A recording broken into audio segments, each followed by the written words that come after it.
Bonjour et bienvenue dans cette Minute Retail de la 40e semaine de l'année. Aujourd'hui, retour sur l'annonce il y a quelques jours de Lactalis de renoncer à collecter, donc à transformer 450 millions de litres de lait, soit 9% de sa collecte annuelle. Pour les quelques 300 éleveurs concernés qui perdront leur débouché d'ici à 2026, c'est évidemment un drame, un désastre, une catastrophe autant économique qu'humaine. C'est logiquement le sens des premières réactions, tant syndicales que politiques.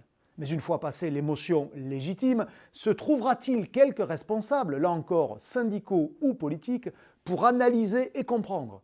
Car en vérité, la décision de Lactalis rappelle que l'économie agricole, même laitière, ne peut vivre durablement hors de la réalité des marchés. Et c'est bien la réalité qui rattrape aujourd'hui les rêveurs, ceux qui imaginent encore qu'il est possible de payer le lait à un prix déconnecté de sa valorisation, donc que la compétitivité ou non des exploitations laitières n'est pas un sujet. Alors certes, le lait des éleveurs du Jura, par exemple, sera toujours bien rémunéré car protégé par son débouché des meules de comté. Mais le lait d'autres régions dont une part est nécessairement transformée en poudre pour l'exportation ne peut être payé de manière trop déconnectée du lait d'autres pays. Trop longtemps, la Ferme France a ignoré l'enjeu de la compétitivité.